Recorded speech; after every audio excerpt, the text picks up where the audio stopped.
सब divine plan ही तो हुआ फिर। कैसे उसको किसी को पता चल जाएगा? कभी मिली नहीं, देखा नहीं उसने। अभी ये कैसे उसको लास्ट सब? वीक आया ना स्वामी जी वो वीडियो, गुरुदेव वाला। कौन सा वाला? इसमें गुरुदेव ने कहा कि आपके रिलेशंस भी पहले से बने हुए हैं, शादी डिवोर्स हाँ, वही। सेटल पे हुआ हो, हम वो ही वाली हम बात याद आती है अभी। हम सबका कुछ ना कुछ तो है। और आज ना, हाँ, इन लोगों के साथ बैठ के मैंने वो मूवी देखी नेटफ्लिक्स पे, नरसिम्हा, महाअवतार नरसिम्हा। मस्त है ना स्वामी जी। कितने लोगों ने देखा है I have seen it. Narasimha? नहीं देखा है तो देख लीजिए। उसमें ना, कोई सी स्वामी जी? महाअवतार नरसिम्हा, हम्म। एक एक महीना हुआ होगा, उससे भी शायद कम समय। बहुत अच्छा बना, मतलब भारत में किसी ऐसे कहानी पे मूवी बनाया, वो भी इतना बढ़िया, बहुत आश्चर्य की बात। उसके अलावा जो सबसे इसमें अद्भुत, अगर आप लोग देखेंगे ना तो समझ में आएगा। मैं ऐसे शेयर करता हूँ, एक मिनट, हाँ। दो चीजें जो उसमें बहुत सुंदर मैंने नोटिस की, कि एक जगह भक्त प्रहलाद भगवान को ये बोल रहे हैं कि भगवान ऐसा वरदान दीजिए कि मैं सब जगह, सब में केवल आपको देखूं देखूं। और भगवान ये वरदान देते हैं। मैंने कहा देखो, हमको सुनने में बहुत साधारण सी बात लगती है, लेकिन ये भी आशीर्वाद की चीज है। अगर हम ईश्वर को सब जगह, गुरु को सब जगह, पर वो भाव तो हो देखने का, मतलब मन में वो भाव तो जागे, तब तो आशीर्वाद मिलेगा, नहीं तो आशीर्वाद कहाँ से मिलेगा? एक ये बात। और एक जगह जब उस प्रहलाद को मारने के लिए ले जा रहे हैं, कि ऊपर से गिरा के, तो प्रहलाद ऐसा बोल रहे हैं कि उनको अच्छा नहीं लग रहा है, जो मारने जा रहे हैं। उनका भी दिल तो पसीजता ही है, तो पसीज गया। तो बोले आप क्यों चिंता करते हैं? मैं मरने वाला थोड़ी हूँ, तो मरता तो केवल शरीर है। मैं तो पहले भी बहुत बार आया हूँ, फिर आऊंगा। मतलब सोचिए, ये ज्ञान, योग वशिष्ठ का भी मुख्य ज्ञान यही है। ज्ञान भी, अंतिम ज्ञान तो ये बोलना सिर्फ नहीं, ये इस विश्वास के साथ, उस, पता नहीं कैसे इसको बोला जाए, तब जाके लगता है। वो उन लोग ये भी बोल रहे हैं आपको, हम अपने पिता के प्रति कोई घृणा नहीं है हमारे प्रति? बोले नहीं, बिल्कुल नहीं। आप लोग तो राज आज्ञा का पालन करिए, क्योंकि आप तो राजा के सेवक हैं। ये बात समझ में आ रही? मैं क्या बोलूं, मतलब कोई आपके ऊपर, मान लीजिए कल कोई किसी गलत शिक्षा दीक्षा में हमको नुकसान पहुंचाने आता है, भाई हमको रक्षा करनी है अपनी। शायद लड़ाई भी करनी पड़े, लेकिन पड़े, लेकिन उसके प्रति कोई द्वेष का भाव नहीं हो, उसको सिखाने वाले के प्रति द्वेष का भाव नहीं हो। ये कितनी बड़ी बात है।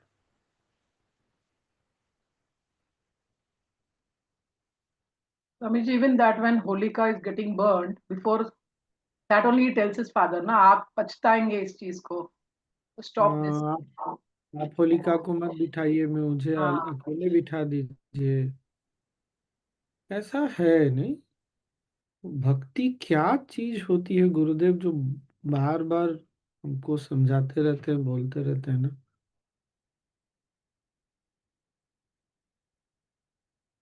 इन लोग तो खैर, बहुत सारी, बेटी जो बड़ी वाली इनकी बेटी है, वो तो सारी कहानियां जानती है। हाँ, हाँ, आप थोड़ा बहुत जानती है। मुझे यही लग रहा था कि भगवान ऐसी भक्ति दे, सच में ऐसी भक्ति मिले मुझे भी। मन में कोई कड़वाहट नहीं, कोई खटास नहीं, केवल एक प्रार्थना भगवान से कि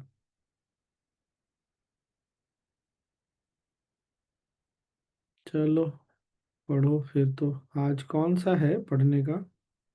Has she met you earlier, Swamiji? No. ना ना, कोई भी नहीं। How does that work, Swamiji? That she dreamt about it. भगवान जाने, यही तो बोला, इन लोगों का कुछ तो है इस तरह का, कैसे दिख जाएगा। और इसकी माँ डरते डरते बोल रही थी कि स्वामी जी ये गुस्सा आएगी, मैं बोल रही हूँ, पर मैं बताना चाहती हूँ।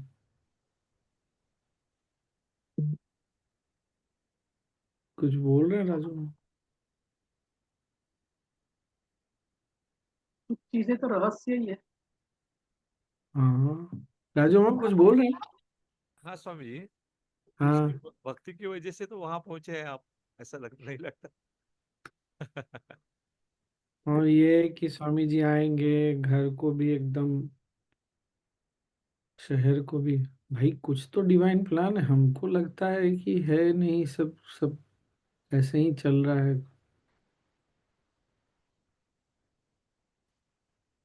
चलिए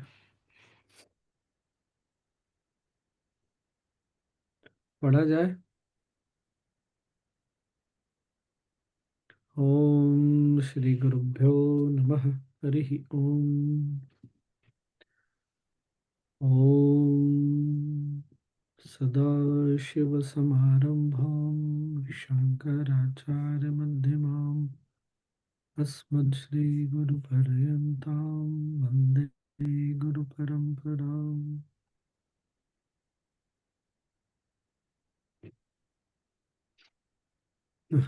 इनके घर मतलब बाहर के बाहर गार्डन है, छोटा सा, दरवाजे पे हनुमान जी हैं। वो जो बाउंड्री होता है उससे शिव जी बैठे हुए हैं, सबको आशीर्वाद देते हुए। मैं पहली बार आ रहे थे तो जो जिसके साथ आ रहा था वो भी पहली बार, मैंने बोला यही घर होगा, क्योंकि देख के तो ऐसे ही लग रहा है। अगरबत्ती जलाया हुआ था बाहर। बाप रे, उसका इतना लंबा समय जाता है दो बहनों का केवल पूजा करने में, कब क्या करते हैं ये लोग, लेकिन है डिवोशन। हनुमान जी को इतने प्यार से उसने हनुमान बाबा बोला ना, कि मेरा दिल एकदम ये हो गया कि कोई इतने प्यार से कैसे बोल सकता है। हनुमान जी को अपना गुरु मानती हो, और पहली बार किसी के घर में इतनी मूर्तियां, बाप रे। शनिदेव की भी मूर्ति, हनुमान जी, काली, राम दरबार। चलिए पढ़ो सोनी, आज तुम ही पढ़ लो। विरोचन ने बाली से क्या कहा? बिटिया, 5 जून क्या का। बोल रहे हैं राजू अहमद? स्वामी जी, बिटिया कितनी उम्र की होगी? 17 की, 18 नहीं हुई, क्योंकि उसको इंडिया जाना है, उसकी माँ जाने नहीं देती, तो बोलती है अगले वर्ष में 18 की हो जाऊंगी तो मैं स्वतंत्र हो जाऊंगी। इसलिए याद है मुझे। उसकी माँ बहुत डरती है भारत के बारे में, पुराने लोगों ने जो सुना हुआ है ना। तो पीछे मैंने बोला मैं भी जा रहा हूँ, से डरने की बात नहीं है, भारत आज के समय में बहुत अलग है।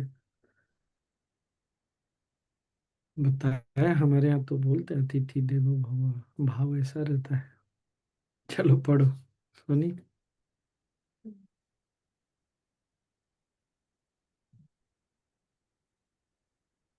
विरोचन ने बाली से कहा,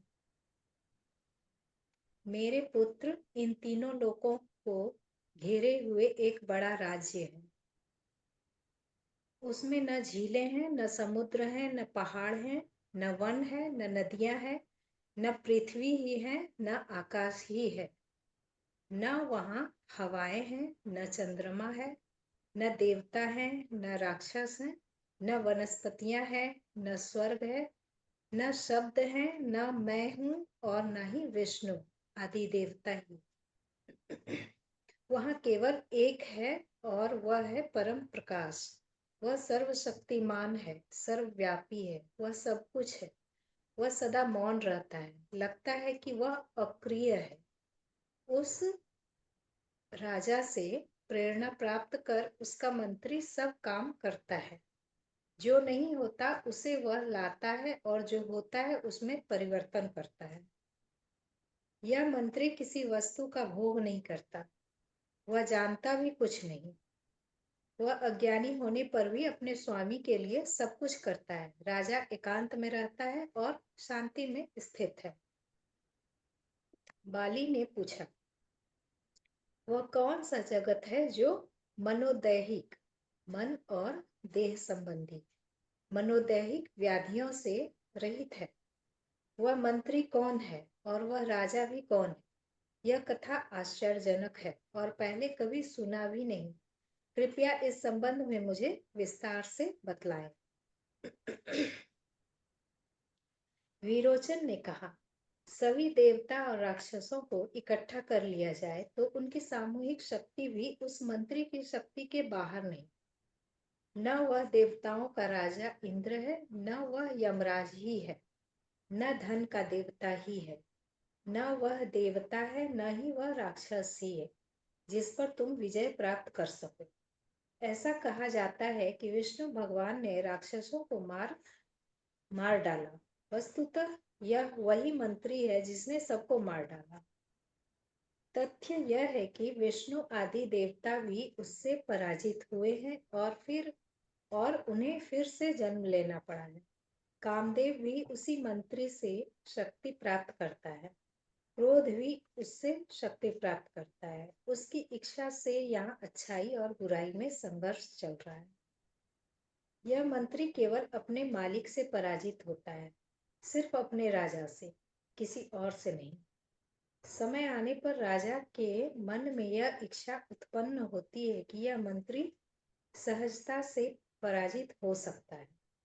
वह इन तीनों लोकों में से सबसे अधिक शक्तिशाली है और तीनों लोक और कुछ नहीं उसके उच्छ्वास हैं। तुम यदि इसे पराजित कर सको तभी तुम सच्चे नायक हो। जब यह मंत्री जागता है तो तीनों लोग प्रकट होते हैं। कमल भी तभी खिलता है जब सूर्य उदित होता है। जब वह विश्राम करता है तो तीनों लोग सो जाते हैं। तुम उसे तभी जीत सकते हो जब तुम्हारा मन एकाग्र हो तथा भ्रम और अज्ञान से रहित हो। अगर तुम उसे जीत लेते हो तब तीनों लोकों और उनमें स्थित सभी चीजों को तुम जीत लोगे। अगर उसे नहीं जीत सके तो कुछ भी नहीं जीत सकोगे। भले ही तुम सोच लो कि मैंने यह लोक जीता है या वह लोक जीता है। अतः मेरे पुत्र, पूर्णता और परमानंद प्राप्त करने के लिए अपनी पूरी शक्ति से और हर प्रकार से प्रयत्न करो। मार्ग में चाहे जो भी बाधाएं और कठिनाइयां आए, तुम उस मंत्री पर विजय प्राप्त करो।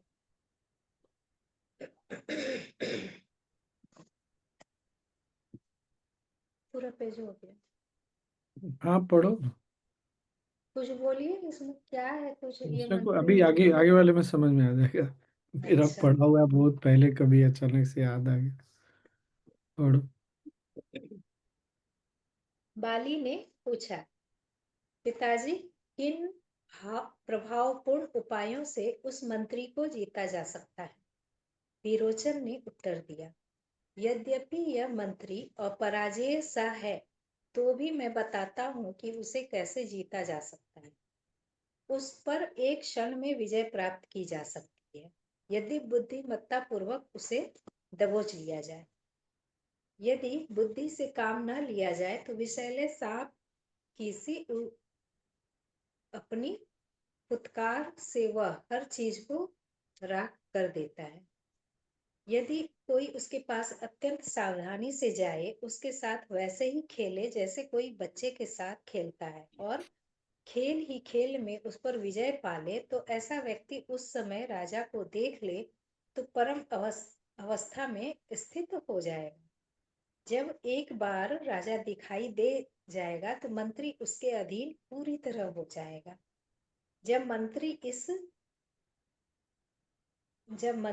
इस प्रकार नियंत्रण में आ जाएगा तो राजा अत्यंत स्पष्ट रूप से दिखाई देगा। जब तक राजा दिखाई नहीं देता तब तक मंत्री पर विजय नहीं पाई जा सकती, और जब तक मंत्री पर विजय नहीं पाई जा सकती तब तक राजा दिखाई नहीं देता। जब तक राजा दिखाई नहीं देता तब तक मंत्री तबाही मचाता है और दुख फैलाता है, और जब तक मंत्री पर विजय नहीं मिलते तब तक राजा अदृश्य रहता है। इसलिए बुद्धिमत्ता दो तरफा होनी चाहिए, राजा को देखना और मंत्री को वशीभूत करना। घोर स्वप्रयास और निरंतर अभ्यास से तुम ये दोनों काम कर सकते हो और तभी तुम उस लोक में प्रविष्ट हो सकते हो। फिर कभी तुम्हें दुख की अनुभूति नहीं होगी। इसी लोक में वे संत महात्मा रहते हैं जिनमें परम शांति प्राप्त होती है। एक मिनट, अभी तक आइडिया लगा किसके बारे में बात हो रहा है? मन के लग बारे में गया हो ना? रहा है, मन के बारे में सोचो। ना। मन हाँ। और श्वास मन और और चेतना श्वास। शक्ति। वही पढ़ते पढ़ते लग रहा था कि ऐसा देखो ऐसा तो कैसे। मन मन में ही ऐसा होता है। मेरे चलो। पुत्र, अब यह सारा विषय स्पष्ट कर देता हूँ। जिस लोक की मैंने बात कही है वह मुक्ति या मोक्ष की अवस्था है, जहाँ दुख का अंत हो जाता है। राजा आत्मा है जो सभी लोकों और चेतना की स्थितियों को पार करता है। मंत्री मन है, यह मन ही है जिसने इस संसार की रचना उसी प्रकार की है जिस प्रकार कुम्हार मिट्टी से बर्तन बनाता है। जब मन जीत लिया जाता है तब सब कुछ जीत लिया जाता है। याद रखो कि मन को ही जीतना सबसे कठिन है। इसे बुद्धिपूर्वक अभ्यास से ही जीता जा सकता है। बाली ने बुद्धिपूर्वक और अभ्यास। हम्म, अभ्यास अभ्यास अभ्यास। चलो पढ़ो। बाली ने पूछा, पिताजी वह कौन सा बुद्धिमत्ता पूर्ण अभ्यास है जिससे मन को जीता जा सकता? विरोचन ने उत्तर दिया, मन को जीतने का मन को जीतने का सबसे उत्तम उपाय है सभी पदार्थों के संबंध में होने वाली इच्छा, आशा या प्रत्याशा। प्रत्याशा का बुद्धिमत्ता पूर्वक सदा के लिए त्याग। इसी साधन के द्वारा मन रूपी शक्तिशाली हाथी को वश में किया जा सकता है। यह उपाय अत्यंत सरल भी है और अत्यंत कठिन भी। उन लोगों के लिए यह अत्यंत कठिन है जो गंभीरता पूर्वक अभ्यास में नहीं लगते, और उन लोगों के लिए अत्यंत सरल है जो निष्ठा पूर्वक अभ्यास करते हैं। जिस प्रकार बिना बुआई के उपज संभव नहीं, उसी प्रकार निरंतर अभ्यास के बिना मन को वशीभूत नहीं किया जा सकता। जब तक इंद्रियों के भोगों से मन को मोड़ा नहीं जाता तब तक व्यक्ति दुख के संसार में विचरण करता रहता है। कितना ही शक्तिशाली व्यक्ति क्यों न हो, वह बिना चले गंतव्य पर नहीं पहुंच सकता। बिना निरंतर अभ्यास के पूर्ण अनासक्ति प्राप्त नहीं। तो आज का हमारा सबसे बड़ा सबक क्या है? क्या करना है जीवन में? अभ्यास अभ्यास अभ्यास अभ्यास अभ्यास अभ्यास अभ्यास और वैराग्य दोनों रहेगा तो अपने आप हो जाएगा। वैराग्य दोनों। गुरुदेव भी कितने समय से बोले, योग सूत्र में भी यही है, दोनों साथ में रहना चाहिए। हाँ, अभ्यास और वैराग्य। याद है बहुत पहले एक बार हमने बात किया था कि कैसे हमारे अभ्यास में लगे रहने से हमें वैराग्य भी आ ही जाता है, क्योंकि जो भी आधे घंटे एक घंटे के लिए हमको सब छोड़ना ही पड़ता है। मन नहीं छोड़ना चाहता लेकिन छोड़ छूट जाता है। क्यों? अभ्यास में लगे, क्या करेंगे, छोड़ ही देंगे। थोड़ी देर में छूट जाता है, तुरंत छोड़ के बैठ जाते हैं। जैसे भी गुरुदेव गुरु के पास होने से कितना लाभ हो सकता है बिना कहे, बट वही मुख्य है कि अभ्यास नहीं छोड़ सकते। चलो आगे पढ़ लो। विरोचन ने कहा, स्वामी जी केवल केवल हाँ उत्तर रुको, सोनी रुको। क्या? स्वामी जी, वैराग्य अगर आ गया मन तो काफी जीत लेते हैं, फिर अभ्यास की क्या जरूरत है? वैराग्य काफी सब सब कुछ देता है। सब देता है। अभ्यास का इसलिए जरूरत है क्योंकि वो जो जीत है ना बनी रहे, जब तक कि हम वहां स्थिर नहीं हो जाते। स्थित, स्थिर और स्थित दोनों। तो अभी पता नहीं है कि वैराग्य में स्थित हुए नहीं, स्थिर हुए कि नहीं। टिके रहने के लिए भी अभ्यास चाहिए। टीके रहने के लिए अभ्यास। हाँ। विरोचन ने कहा, केवल उत्तम प्रयास से ही अनासक्ति प्राप्त की जाती है, कोई और रास्ता इसे प्राप्त करने का नहीं। लोग प्रभु की कृपा या की बात करते हैं, परंतु इस संसार में हम शरीर तो देखते हैं, भगवान नहीं। जब लोग ईश्वर की बात करते हैं तब उनका अभिप्राय उस अनिवार्य रूप से घटित होने वाली घटना से होता है जो उनके नियंत्रण से बाहर हो तथा प्राकृतिक रूप से घटित हो। इसी प्रकार पूर्ण संभाव की प्राप्ति और सुख और दुख की समाप्ति भी ईश्वर का अनुग्रह माना जाता है। ईश्वरीय अनुग्रह, प्राकृतिक व्यवस्था और उत्तम स्वप्रयास ये भी उसी सत्य के सूचक है। भेद का कारण है बस गलत धारणा या भ्रम। ओहो, अद्भुत सुंदर। क्या हम जब कृपा की बात करते हैं, कृपा, सही दिशा में प्रयास, अभ्यास, कृपा और प्रकृति का खेल सब एक ही है। तब भी एक है जब प्रयास सही दिशा में हो और प्रयास होता रहे। ये सब अच्छा है जागने के लिए। पढ़ो, आगे पढ़ो। उत्तम स्वप्रयास के द्वारा मन जो भी धारणा बनाता है वह फलित होती है, और जब मन उस फल का अनुभव करता है तब सुख दुख आदि की अनुभूति होती है। ये स्वामी जी, उत्तम स्वप्रयास रहेगा वही होगा, ऐसा। तो वो गुरुदेव बहुत बार बोलते हैं ना कि कितने लोगों का जो इच्छा करते हो पूरा हो जाता है। तो जब अभ्यास में हम स्थित होते हैं तो जो इच्छा उठती हो पूरी तो हो ही जाती है, जो चाहते हैं पूरा हो जाता है। आगे पढ़ो। मन ही करता है जिसकी भी वह कल्पना करता है, प्राकृतिक व्यवस्था या क्रम अर्थात नियति उसे रूपायित और प्रत्यक्ष करती है।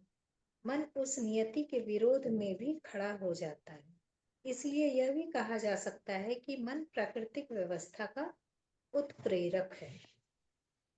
ये बात समझ में आया ना। प्रकृति जो मन में इच्छा उठती है उसको प्रकट कर देती है। पर कभी कभी मन फिर भटक जाता है, जैसे अभी राजू मामा ने पूछा ना कि वैराग्य में अगर स्थिर हो गए तो अभ्यास की क्या आवश्यकता है। जब नहीं स्थित होते हैं ना तो मन कभी कभी प्रकृति के विरोध में भी चला जाता है।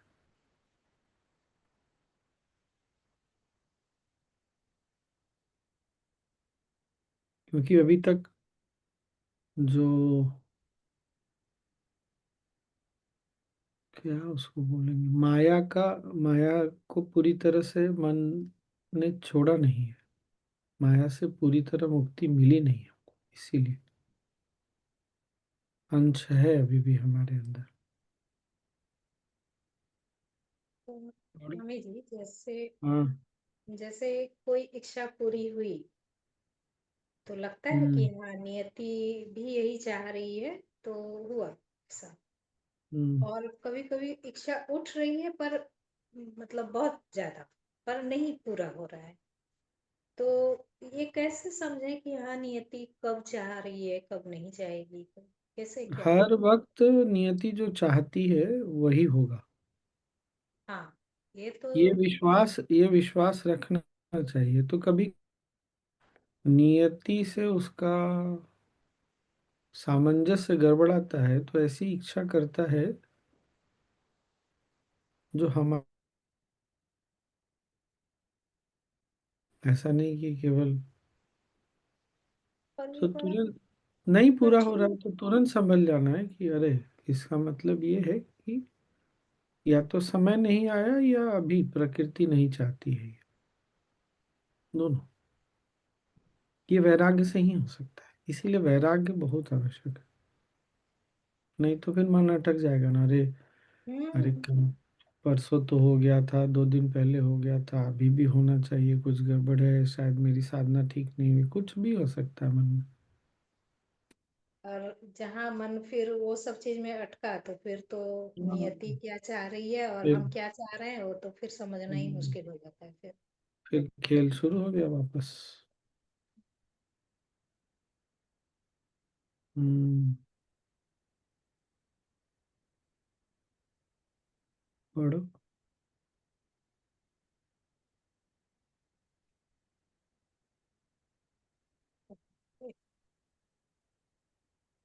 वो पैरा फिर से पढ़ रहे हैं। उत्तम स्वप्रयास के द्वारा मन में जो भी धारणा बनता है वह फलित होती है, और जब मन उस फल का अनुभव करता है तब दुख सुख दुख आदि की अनुभूति होती है। मन ही करता है जिसकी वह कल्पना करता है। प्राकृतिक व्यवस्था या क्रम अर्थात नियति उसे रूपायित और प्रत्यक्ष करती है। मन उस नियति के विरोध में भी खड़ा हो जाता है, इसलिए यह भी कहा जा सकता है कि मन प्राकृतिक व्यवस्था का उत्प्रेरक है। जिस प्रकार आकाश में वायु विचरण करती है, उसी प्रकार जीव व्यक्ति इस संसार में कार्यरत होता है, और वही करता है जो नियति प्राकृतिक व्यवस्था के अंतर्गत हो, परंतु ऐसा भी लगता है कि वह स्वार्थ पूर्वक या अहंकार पूर्वक काम कर रहा हो। इसी प्रकार वह प्रकृति से उत्प्रेरित होकर क्रियाशील होता है या शांत खड़ा होता है। ये दोनों धारणाएं उसी प्रकार मिथ्या और आरोपित है। जिस प्रकार पहाड़ की चोटी पर पेड़ों के हिलने डुलने से लगता है कि चोटी झूल रही है, इस प्रकार जब तक मन रहता है तब तक न ईश्वर ही होता है न नियति ही। जब मन नहीं रहेगा तो फिर जिसे रहना होगा वह रहेगा।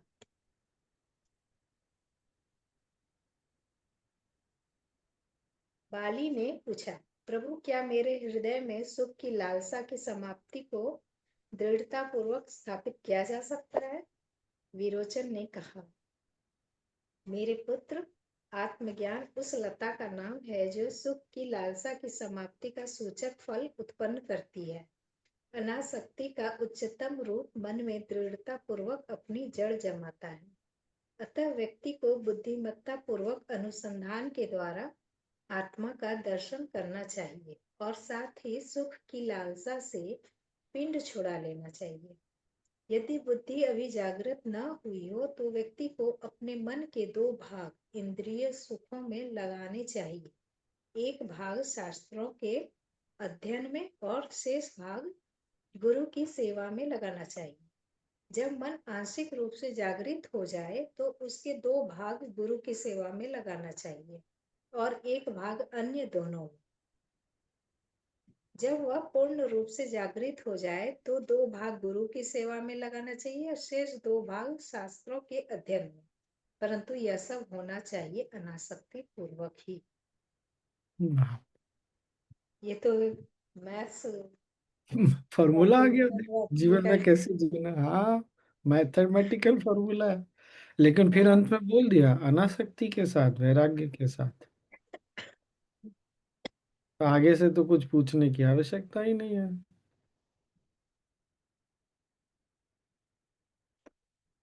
चलो, आज इतना ही बहुत बढ़िया। नहीं, ये ला अंतिम वाला ना एक बार फिर से पढ़ दो। हम तो सोच रहे थे कि आप इसको अच्छा से समझा देते एक बार, इसमें पढ़ देते हैं। समझाने अरे मैथमेटिक्स है ये तो। हाँ, ये पढ़ो फॉर्मूला पढ़ो अच्छे से कि यहाँ दो भाग एक भाग चार भाग ये जो है पढ़ो पढ़ो। पढ़ रहे हैं। विरोचन ने कहा, मेरे पुत्र, आत्मज्ञान उस लता का नाम है जो सुख की लालसा की समाप्ति का सूचक फल उत्पन्न करती है। अनासक्ति का उच्चतम रूप मन में दृढ़ता पूर्वक अपनी जड़ जमाता है। अतः व्यक्ति को बुद्धिमत्ता पूर्वक अनुसंधान के द्वारा आत्मा का दर्शन करना चाहिए, और साथ ही सुख की लालसा से पिंड छुड़ा लेना चाहिए। यदि बुद्धि अभी जागृत न हुई हो तो व्यक्ति को अपने मन के दो भाग इंद्रिय सुखों में लगाने चाहिए। एक भाग शास्त्रों के अध्ययन में और शेष भाग गुरु की सेवा में लगाना चाहिए।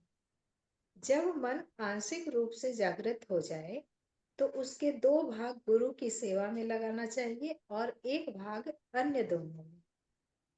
जब वह पूर्ण रूप से जागृत हो जाए तो 2 भाग गुरु की सेवा में लगाने चाहिए और शेष 2 भाग शास्त्रों के अध्ययन में। परंतु यह सब होना चाहिए अनासक्ति पूर्वक। तो गुरु की सेवा कैसे करें फिर? तो जो गुरु ने बोला है जब वो करते हैं, गुरु ने जो मार्ग दिखाया है सेवा का वो करते हैं तो गुरु की सेवा हो गई। हमारे यहाँ तो वैसे भी बोलते हैं ना, नर की सेवा नारायण की सेवा है। तो अगर लगता है कि अभी भी आंशिक होगा, आंशिक रूप से भी नहीं जागे हैं, तो 2 भाग भोग में लगा देने का और क्या। लेकिन 1 भाग तो सेवा में लगाए। तो वो जो 1 भाग है वो ऑर्गेनाइजिंग और वॉलंटियरिंग का काम है, और कुछ पढ़ते रहने का। 2 भाग अगर जाग गया है तो आगे बढ़ के थोड़ा अधिक सेवा में फिर टीचर बन जाने का, ऐसे। मतलब ये है कि गुरु की सेवा तो तीनों अवस्था में करनी ही है। तो सेवा को, ठीक है, गुरुदेव तो बोलते हैं, क्योंकि व्यक्ति बहुत व्यस्त हो गए हैं आजकल, बहुत सारी चीजें हैं। सेवा को कभी भी छोड़ना नहीं है, किसी भी स्थिति में सेवा छोड़ना नहीं। कुछ तो करना ही है।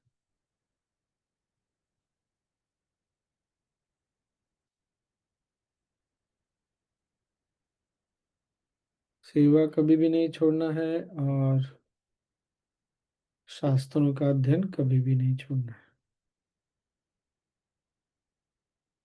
तीनों ही स्थिति में नहीं छोड़ना। तो कितने प्यार से बोल रहे हैं ना, सुख के पीछे भी ठीक है जाओ, कोई बात नहीं।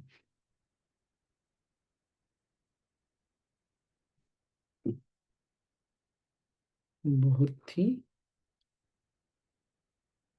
सुंदर।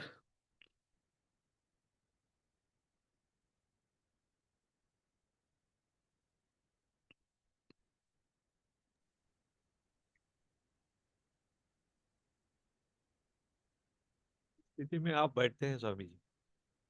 हाँ। ये जो गणित है, फॉर्मूला है, इसमें आप फिट बैठते हैं? हो?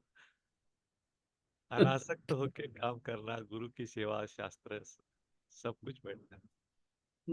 करना तो है, छोड़ना नहीं है। सेवा कभी भी नहीं छोड़ना है। सेवा ही कर्म योग की ओर, कर्म से योग की ओर ले जाता है ना।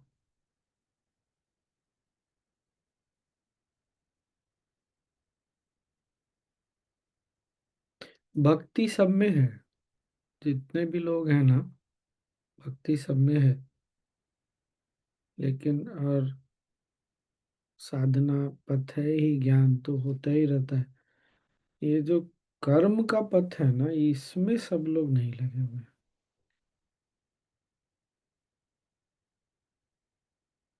गुरु की सेवा, या तो ऐसा भी है कि जो घर की जिम्मेदारी है उसको भी गुरु का कार्य मान के ही करे तो भी ठीक है। पर अगर गुरु का कार्य है तो गुरु पर परिणाम भी छोड़ना पड़ेगा। जो किया उसको भी समर्पित गुरु को ही करना बार बार।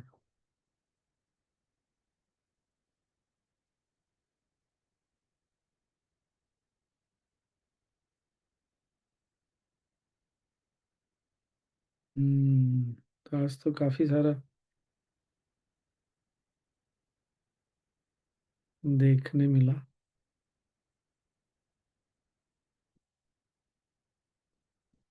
स्वामी जी, ये मंत्री और राजा का थोड़ा सा कुछ बताने का कुछ है ही नहीं, हम लोग को भी पता नहीं। है। हाँ, मन हुआ, फिर राजा आत्मा हो गया। हाँ, सबसे मजेदार क्या है, ये गुरुदेव भी बोलते हैं ना, एक झलक अगर तुमको मिल गई तो फिर छूटने लग जाएगा। तो मन के कारण दिखता नहीं राजा, मंत्री के कारण राजा नहीं दिखता, राजा नहीं दिखता तो मंत्री रुकता नहीं। इसीलिए साधना करने से राजा पर जिस राजा की झलक मिलती रहती, झलक प्रतिदिन मिलते रहे तो मंत्री फिर जीता जा सकता है। कुछ दिन क्या? पहले एकदम मन में बहुत चलता था, लगता था कि पूछेंगे आपसे हम्म, कि ये मन को कौन चलाता है। मन तो ठीक है, मन ऐसा कर रहा है पर मन में कहाँ से ये चीज, अभी पढ़े ना तो समझ में आ रहा है कि मन को कहाँ जवाब मिल गया। इसीलिए अगर हम लोग अस्तित्व के 7 स्तर के रूप में भी देखें ना, तो पहले भी बात हुई है, बाकी 6 का अस्तित्व 7वें के कारण है। तो 7वें पे जब मन को लगाते हैं, तब अपना पूरी सजगता उधर डालते हैं, तो बाकी सब साथ में आने लगते हैं। 7वें पे नहीं लगा के मन बुद्धि अहंकार यही सब में अटके रहते हैं, तो फिर 7वां दिखता नहीं फिर। अच्छा, जब भी वो गुरुदेव भी बोलते हैं, जब भी सुख की आनंद की अनुभूति होती है, वो केवल उसी के कारण होती है, पर हम उसको क्रेडिट देते नहीं। हम तो ऐसा मान लेते हैं कि हमने किया, ये सब सोच के फिर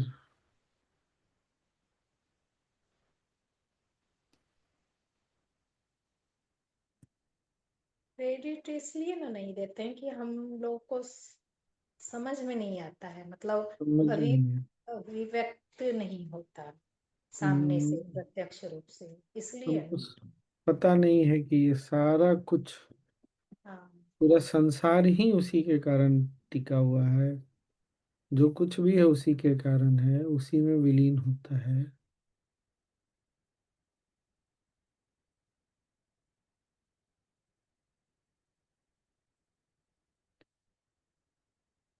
आज का मुख्य क्या,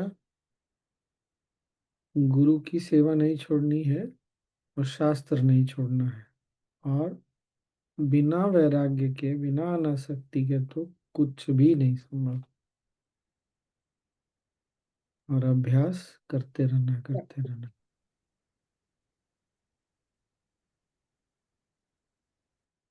अभ्यास में ही गुरु की सेवा और शास्त्र का अध्ययन आता है। सही दिशा में अभ्यास को लगाने का अर्थ।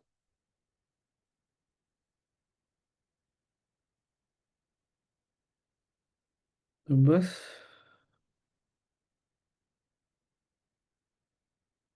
इसी बात पर ध्यान कर लिया जाए फिर आज। क्या चीज का अभ्यास?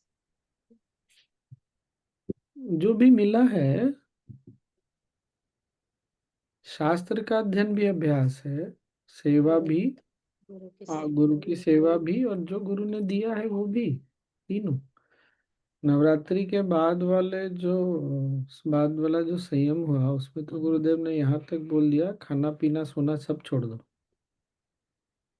हाँ, हाँ, अच्छा, तुम तो थी ही ना। हाँ, ऐसे हाँ। बोल दिया, खाना पीना सब सोना छोड़ दो, सिर्फ साधना।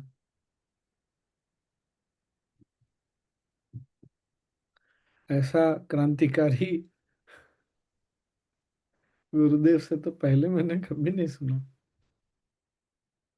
मतलब जीवन की पहली प्राथमिकता अभ्यास।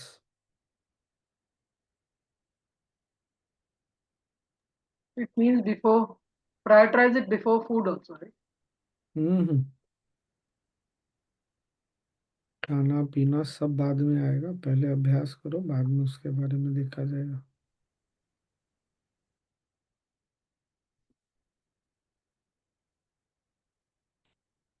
हम्म। चलिए ध्यान कर लेते हैं, पानी पीना हो तो पी लीजिए।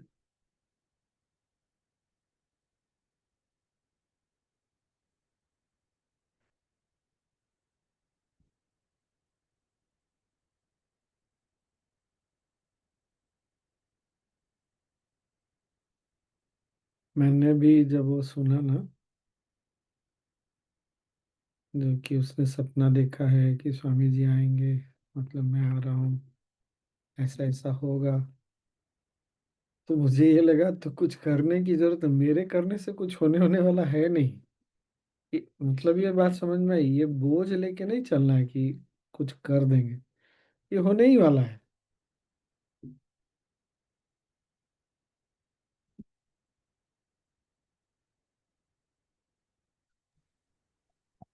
अगला प्रोग्राम तय है।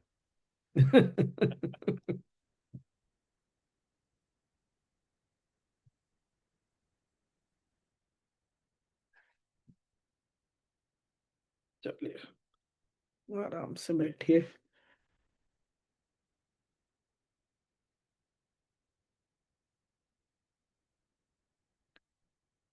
आंखें बंद।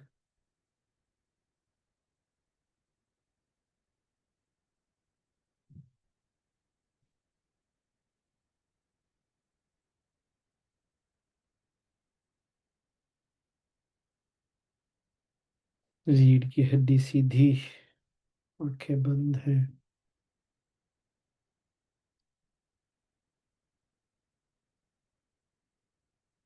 हाथों को ढीला छोड़े, कंधों को ढीला छोड़े।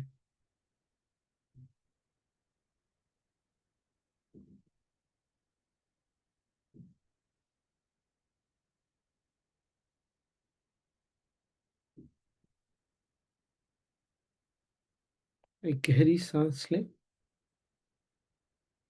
और छोड़ें।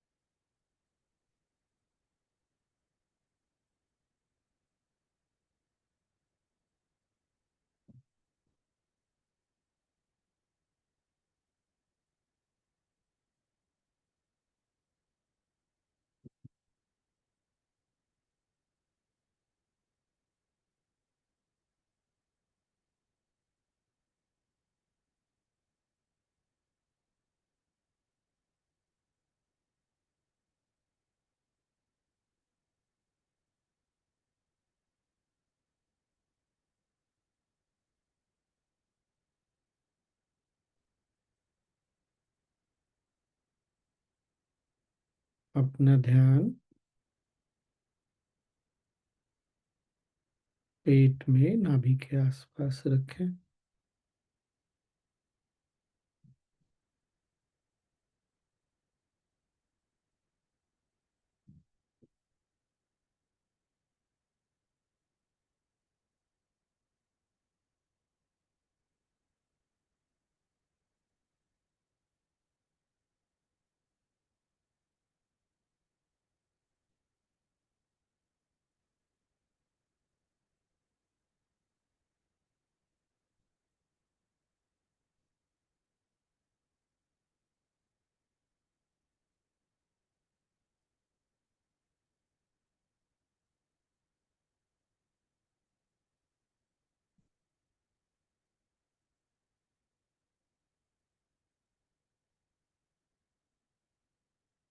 और सांसों के लय के प्रति सजग हो जाए।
एक धीमी लंबी गहरी सांस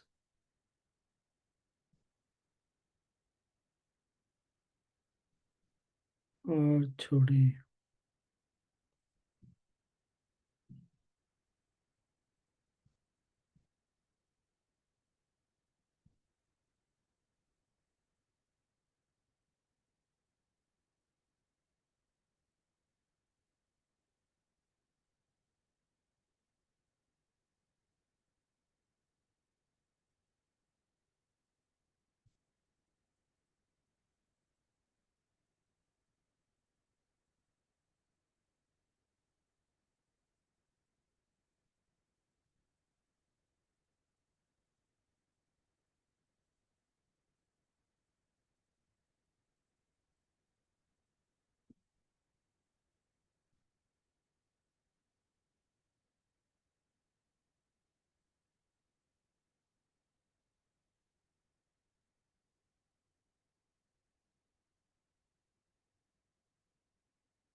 एक और सांस लें,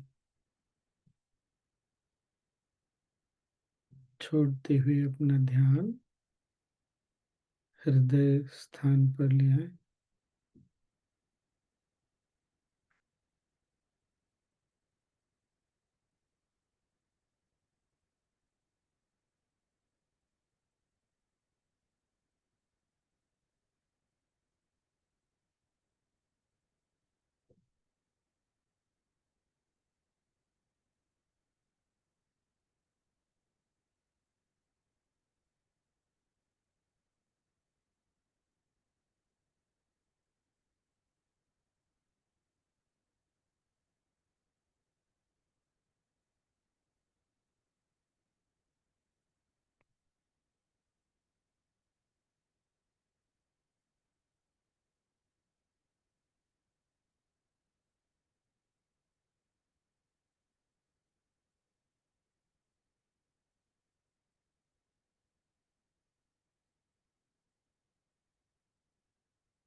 एक और सांस लें, छोड़ें और सजगता को विशुद्धि, आज्ञा और सहस्त्रार पर लेकर आए।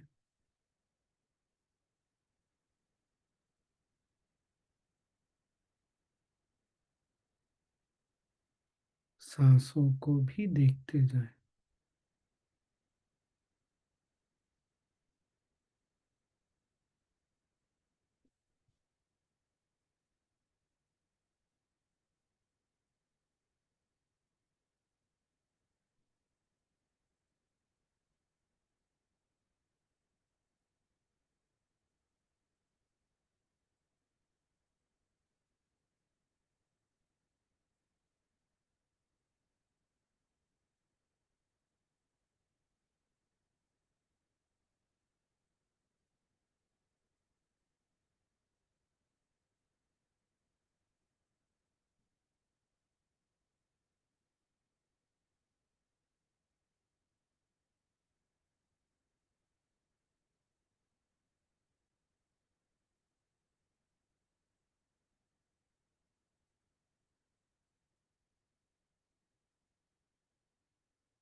तीन बार ओम का उच्चारण करेंगे। सांस लें, ओम,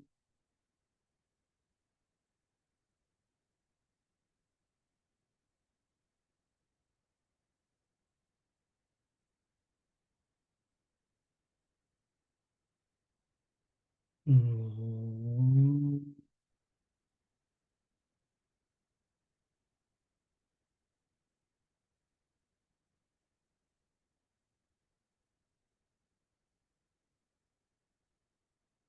ओम।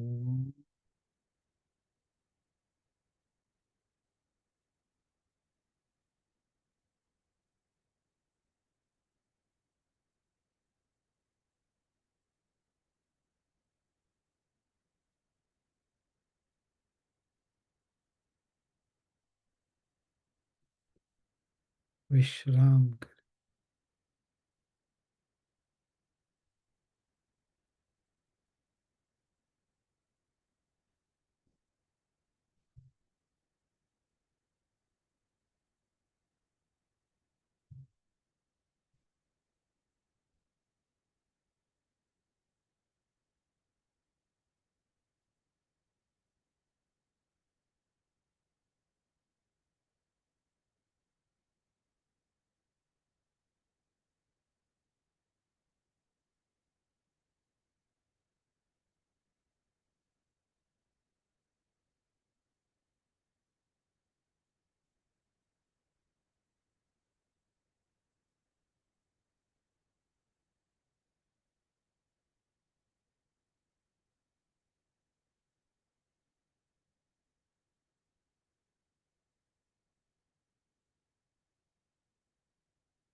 ओम शांति शांति शांति।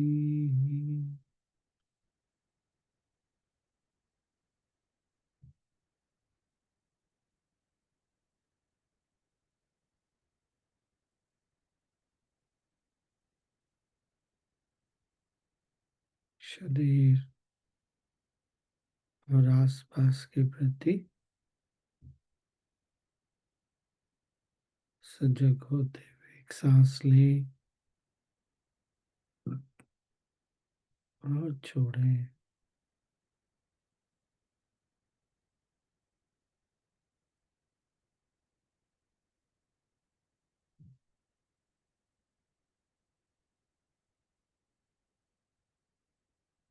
एक गहरी सांस लें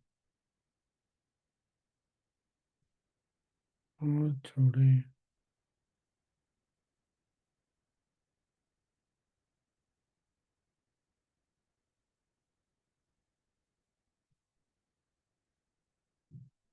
और धीरे धीरे आंखें खोल सकते हैं।